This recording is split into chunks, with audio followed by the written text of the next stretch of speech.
திருச்சிற்றம்பலம். தென்னாடுடைய சிவனே போற்றி, நாட்டவர்க்கும் இறைவா போற்றி, காவாய் கனக திரளே போற்றி, கைலை மலையானே போற்றி போற்றி, ஏழம்பத்துறை எந்தாய் போற்றி, பாலம் சென்னூர் ஆனாய் போற்றி, அண்ணாமலை மன்னா போற்றி, கண்ணாரமுத கடலே போற்றி. திருச்சிற்றம்பலம். திருச்சிற்றம்பலம். சிவாய நம. திருச்சிற்றம்பலம். அடியார் பெருமக்கள் அனைவருக்கும் திருவடியா வணங்குகிறோம்.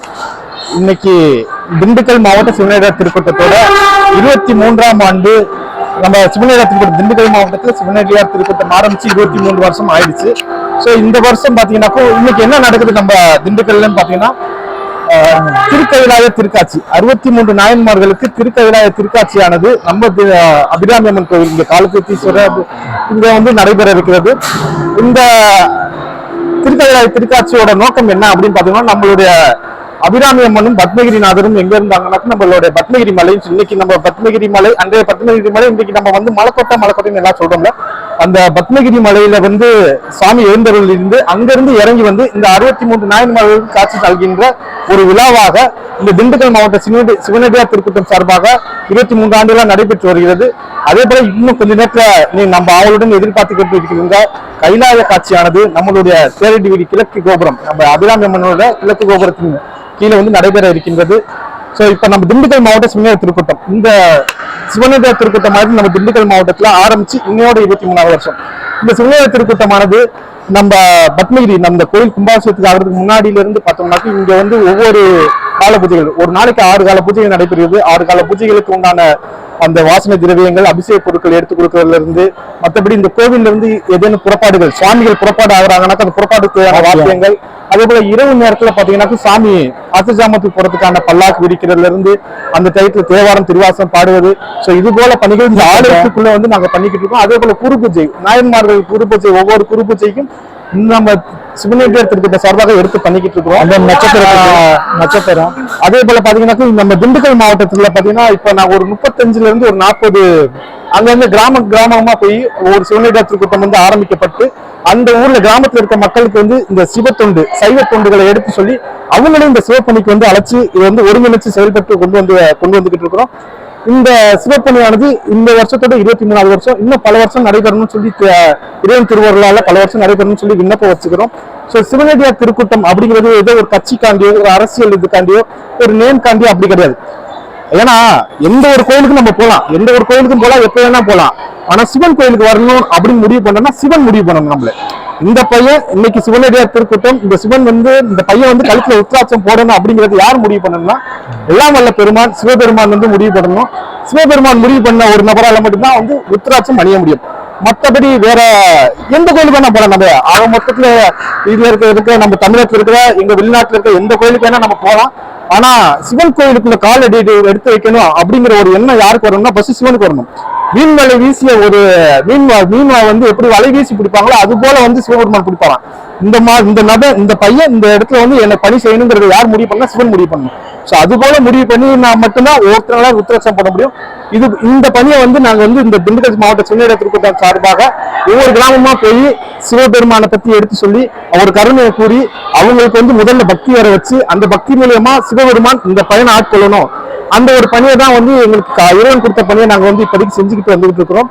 ஸோ இந்த பணியில வந்து இன்னும் வந்து இருக்கிற திண்டுக்கல் மாவட்டம் மற்றும் சுற்றுவட்டாரத்தில் இருக்கிற அனைத்து சிவபக்தர்களையும் வாங்க அனைவரும் அடியார்கள் ஆகணும் அப்படிங்கிற ஒரு நல்ல எண்ணத்துல நாங்க அனைவருமே அழைக்கிறோம். இங்க வந்து அனைவருமே அடியார்கள் ஆகணும், அனைவருமே வந்து சிவபெருமானுக்கு கொண்டு செய்யணுங்கிற ஒரு எண்ணத்துல வந்து இந்த சிவனடியார் திருக்கூட்டமானது செயல்பட்டு வருகிறது. ஒவ்வொரு கிராமப்புறத்திலையும் பாத்தீங்கன்னா தேவாரம் திருவாசகம். சோ இது வந்து பாத்தீங்கன்னா நம்ம அபிராமி அம்மன் கோயிலே பாத்தீங்கன்னா முதல் ஞாயிற்றுக்கிழமை வந்து ஒவ்வொரு முதல் ஞாயிற்றுக்கிழமையும் இந்த திருவாசகம் வந்து திருவாசகம் முற்றோதல் முழுசா 52 பாறைகளும் முற்றோதெல்லாம் வந்து இங்க பண்ணிக்கிட்டு இருக்கிறோம். அதுல வந்து அனைவரும் கலந்துக்கணும். அதே போல ஒவ்வொரு கிராமப்புறங்கள்லயும் நாங்க வந்து இந்த தேவார பதியங்களை வந்து கொண்டு போய் சேர்க்கறதுக்கான பணிகளை வந்து சிவனடியார் திருக்கூட்டம் பண்ணிக்கிட்டு இருக்காங்க. இந்த கைலாய காட்சியானது 23 வருஷம் நடந்துகிட்டு இருக்கு. இந்த கைலாய காட்சிக்கு திண்டுக்கல் மாவட்டத்தை மட்டும் இல்லாம வெளியூர்ல இருந்து அடியார் பெருமக்கள் நிறைய பேர் வர்றாங்க.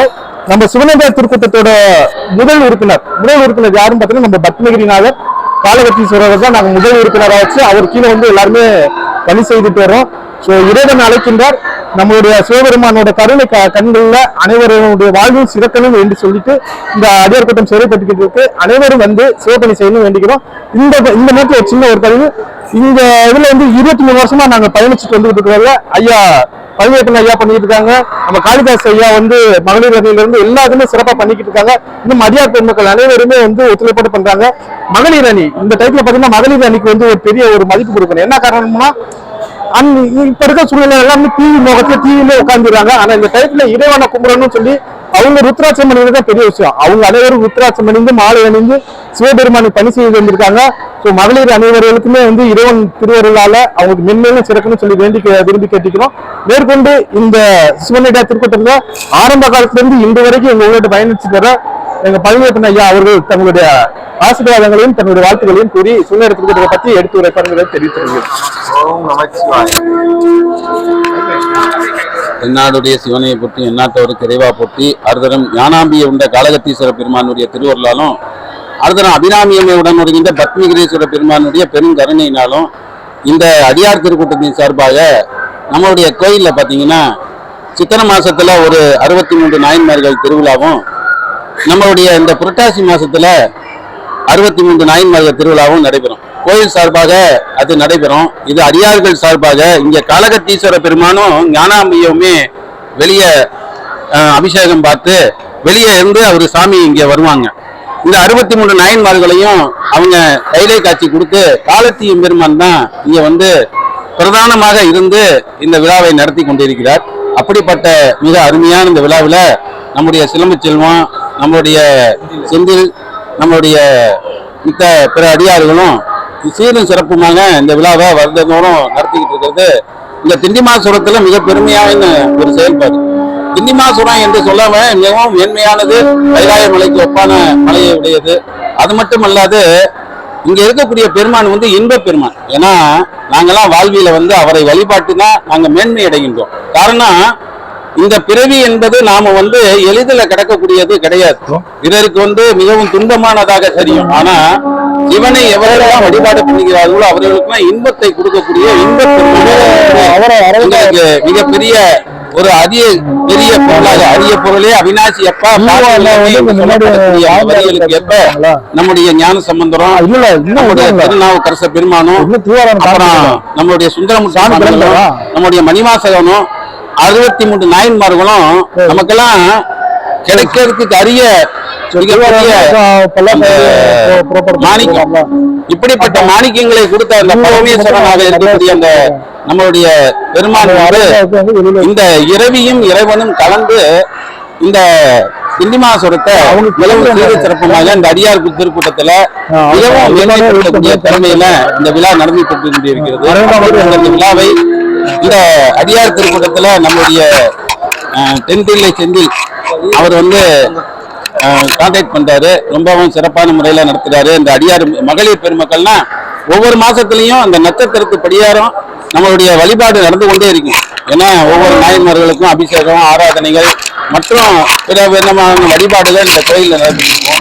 மிகவும் சிறப்பான முறையில் அந்த கோயிலில் மிகவும் சீரழிந்த எந்த சமயத்துல இந்த சிறப்பான இந்த வழிபாட்டை மேன்மைப்படுத்துவதற்காக இந்த ஆலயம்லாம் இவ்வளவு தூரத்துக்கு மிகவும் சிறப்பாக வந்திருக்கிறது.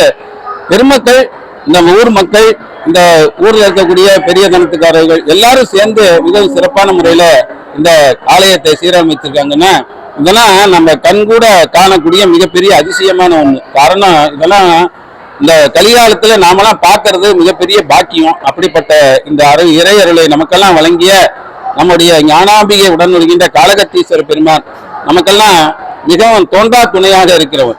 அப்படிப்பட்ட இந்த தோன்றா துணையாக இருக்கக்கூடிய அந்த பெருமானை நாளெல்லாம் வழிபாடு. ஏன்னா எங்க இருந்தாலும் சுவாமி என்ன பண்ணுவார்னா அந்த நேரத்துக்கு அழைச்சிட்டு வந்துடுவார். பல வேலைகள் இருந்தாலும், பழைய குடும்பத்துல பல விஷயங்கள் இருந்தாலும் அதெல்லாம் ஒதுக்கி வச்சுட்டு சாமி தான் பிரதானம், இறைவன் தான் நம்மளுக்கு முக்கியம் அப்படிங்கிறது உணரும். அதெல்லாம் வந்து எப்படின்னா உருவமாக நம்ம உணர முடியாது. நம்ம உள்ளத்துல உணர்வினால அதை உணரக்கூடிய மிகப்பெரிய ஒரு தன்மை தான் இந்த வழிபாடு. வழிபாடு என்பது நாம் வந்து உணரக்கூடிய தன்மையில நாம் இருக்கின்ற சமயத்துல மிகவும் மேன்மையா இருக்கும். அப்படிப்பட்ட வழிபாடை நல்கிய அடியார் பெருமக்களுக்கும், ஏன்னா அடியாரை வழிபாடு செய்தாதான் ஆண்டவனுடைய அருளே கிடைக்கும் என்பது நமக்கெல்லாம் மிகப்பெரிய ஒரு பெரிய புண்ணியம். நம்ம உலகத்துல பாத்தீங்கன்னா முதலாளின்னா முதலாளியா தான் இருப்பாரு. ஆனா இங்க இறைவனே வேலையாளா தான் இருக்கார். வேலையாளாக இருந்து அடியார் நடுவில், அதாவது உடையாள் உந்தன் நடுவில் இருக்கும், உடையாள் நடுவில் நீ இருத்தி அடியேன் இருவீரும் இருப்பாதனால் அடியார் அருளை புரியும் பொன்னம்பலத்தின் முடியா முதலே என் கருத்து முடியும் வண்ணே முன்னின்று நம்முடைய மணிவாசகர். காரணம் என்ன கேட்டா, சாமி உங்களுடைய அருளை எப்ப வேணாலும் நான் பெற்று விடலாம், ஆனா அடியாருடைய அருளை நாம் பெறுவது என்பது எளிதான காரியம் இல்லை. ஏன்னா அந்த மனித கூட்டத்துல, இந்த ஜீவான்மாக்களுடைய கூட்டத்துல பரமான்மாவுடைய அருளை பெறுவது, நாமெல்லாம் சாமியினுடைய அருளை இந்த உலகத்துல பெறுவதற்கு தான் இந்த பிறவியே எடுத்திருக்கோம். ஆனா சாமி பாருங்க, நீ அடியாரோட இருந்தா தான் இந்த அருளை பெற முடியுங்கிறத நமக்கெல்லாம் உணர்த்துறாருன்னா, நாமெல்லாம் அடியாரோட அடியாராக இருக்கணும். அதாவது இந்த பணிவு, அந்த பண்பு, இதெல்லாம் நம்மளுக்கு எப்படி ஏற்படும் அப்படின்னா, அடியார் கூட்டத்துல திருநீர் பூசணும், கண்டிகை அணியணும். கண்டிகைனா உருத்திராட்சம் அணிந்து திருநீர் பூசக்கூடிய தன்மையில இருந்து சிவமந்திரத்தை நாம் தினந்தோறும் உச்சரிக்கணும்.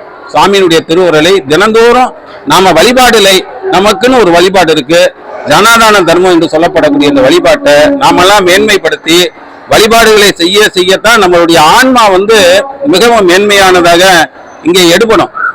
இல்லைன்னா நம்ம சாதாரண பசுக்களாக, நம்முடைய அதாவது அட்டை பொருளாக இருக்கக்கூடிய இந்த கால்நடையாகத்தான் இந்த உலகத்துல வாழ்ந்து கொண்டிருப்போம். என்னைக்கு நாம சுவாமியினுடைய நாமத்தை உச்சரிக்கிறோமோ அன்னைக்கு தான் நாம் மேன்மை அடைந்த மனிதராக இந்த உலகத்திலே நாமளும் நம்மையும் ஒரு பொருளாக்கி நாய்ச்சிவிகை ஏற்றி வைத்த அம்மை எனக்கு அருளியவாறு ஆர் பெறுவார் அச்சோவேன்னாரு மணிவாசகர்.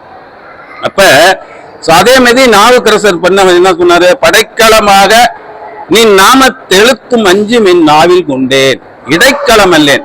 அதான் இன்னைக்கு நாளைக்கு போறவன் கிடையாது, இடைக்களம் அல்லேன்.